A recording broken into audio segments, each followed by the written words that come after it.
Kain tayo guys. Ayan, yung niluto ko kahapon guys na guys, yung sardinas. Opo, nalagyan ko ng sardinas. Ayan, paksiw ko guys. May tatlo pang natira. So guys, kain tayo guys. Magkamay lang ako guys. Ay hindi, ayoko magkamay. Ayan. Kasi may gulay. Kain tayo guys.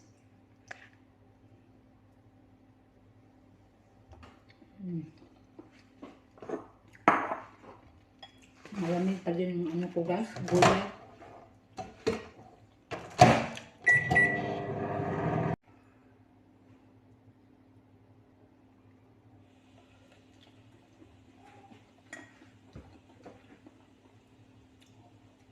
Kain tayo guys. Yan. Opo guys, na hinaluan ko ng ano ba yan? Sardinas.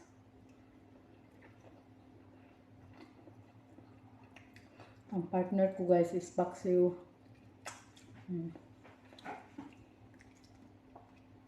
Ito ang niluto ko kahapon guys. Gutom na talaga ako guys. Hindi ako nag-breakfast. Kasi maaga nagising yung pagkagaling ko ng nakatid sa mga bata sa bus stop guys. Ayun na binigay na ni madam ng alaga ko maliit. Kaya wala na akong time magkape. Yung oras na. Mag alas 12 na guys. Ngayon lang ako nakakain guys.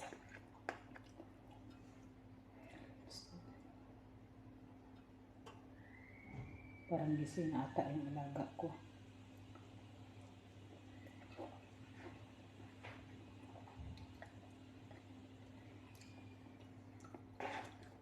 Guys, gulay.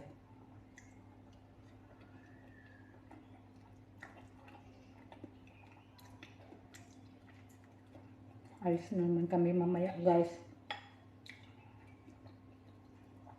Punta kami sa nanay ng amo ko. Yun, magtatrabaho na naman ako guys. Hirap talaga. Buhay katulong.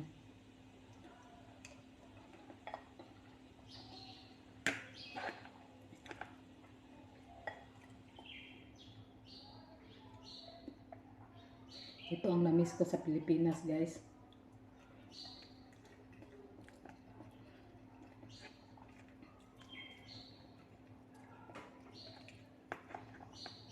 Pag nandun ako sa Pilipinas guys, lagi ako nagugulay. Tapos, haluan ng karning baboy. Tapos, di talaga mawawala yung tuyo guys. Mahilig talaga ako sa gulay.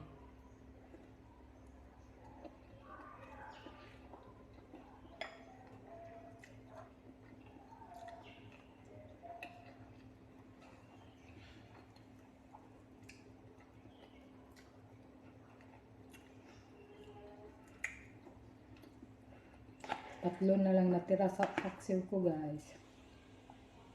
Malayo pa ang sahod ko guys. Magtipid-tipid muna.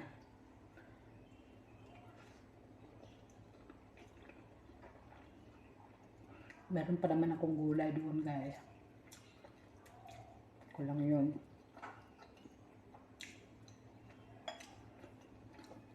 Pepsi guys.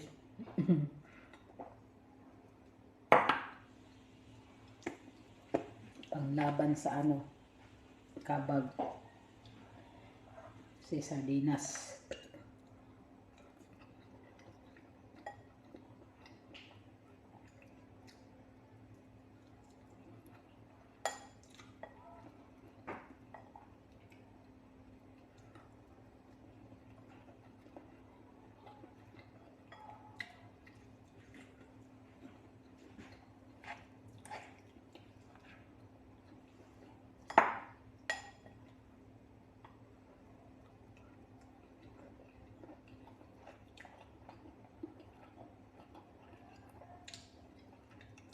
Sarap talaga ng ulam ko guys. Ay,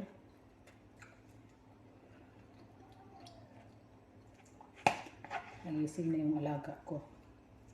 Yan, kung muna yun, hindi ko naman umiiyak.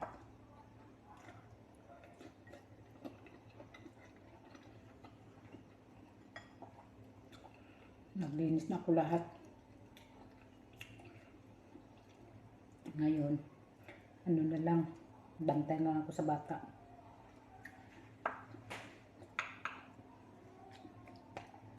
Sarap sana to guys kapag may tuyo. Kaso, hindi naman ako makaluto dito ng tuyo guys kasi ano, matagal matanggal yung amoy guys.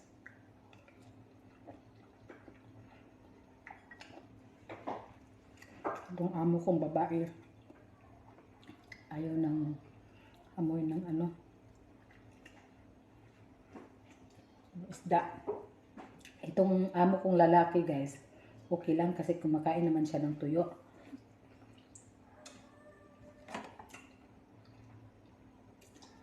Kasi dati yung nanay niya na bakasyon dito, bumili siya ng tuyo. Parang inihaw guys, nilagay sa kuan, nilagay sa oven sa loob. Niluto. Parang klase ng isda guys, parang ano, parang bangsi. Hindi, bangsi guys.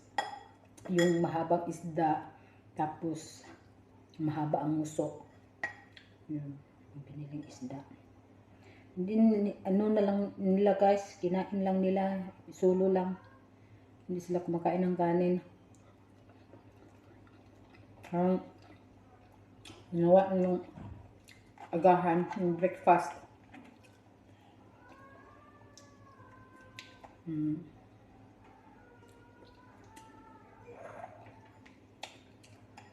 Nagtawag na yung alaga ko guys.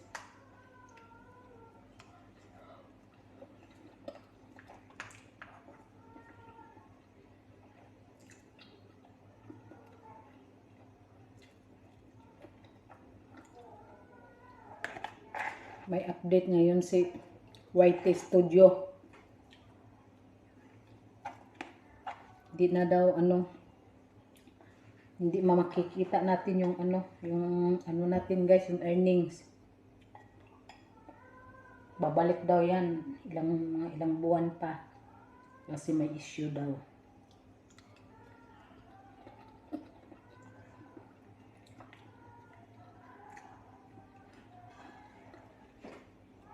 Sa inyo guys, nakikita pa ba ng ano nyo, yung earnings nyo? Kasi sa akin, ngayong umaga hindi ko na nakikita. Tapos may note. Known issue. You cannot, as of now, we cannot see the earnings in YouTube Studio.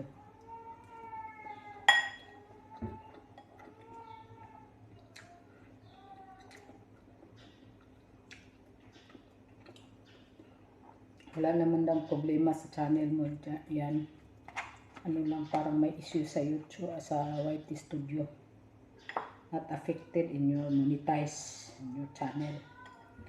Issue lang talaga sa YouTube, yung YT Studio.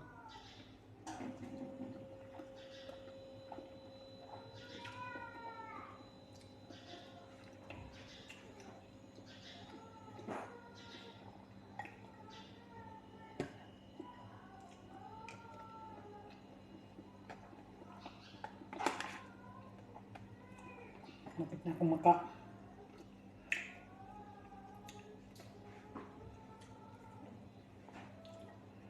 Tapos guys, kasi yung alaga ko guys,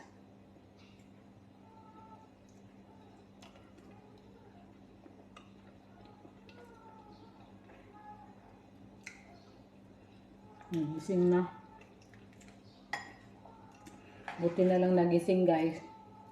Tapos na akong naglinis ng ng CR. Dalawang CR.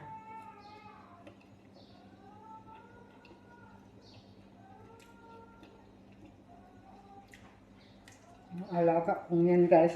Laking talaga. Kagabi, yung amo ko, babae, aalis. Tapos, alas 8, alis nito siya. Yung maliit, hindi pa natutulog. Galit na, parang sinasaktan ng bata. Sabi niya, tapos yun yung trabaho mo dyan, iba na. Kasi alis ako ng alas 8. Magluluto sana ako ng pancake para sa mga alaga ko, para baunin na sana ngayon ng umaga. Sabi niya, huwag mo na yung trabahuin. Bukas na yan. Kasi alis ako, tapusin yung kusina. Paano matatapos? Nag-prepare pa ako ng mag alas 8 na. Nag-prepare pa ako ng pagkain ng alaga ko para bukas. Tapos, ginawan ko na lang ng sandwich guys. Pati si Sir. Sabi ko, pinuntahan ko yung amo ko sa sala. Akin na yung bata. Doon ka na. Mag-prepare ka na. Hindi, tapusin na. Huwag na. Mamaya ko na ito yun tapusin. Maaga pa naman. Sabi ko.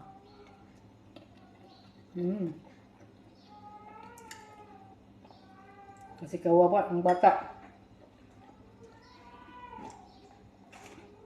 Yung amo kong babae, madali lang magalit. Dito na yung alaga guys.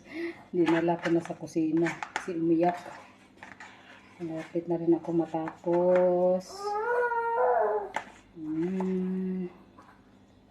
Thank you guys sa inyong panunood at pagsuporta sa channel ko. Ingat kayo lagi dyan guys.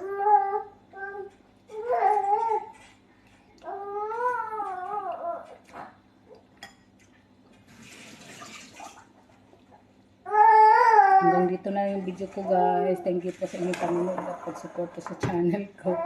Ingat kayo lagi. God bless and bye-bye.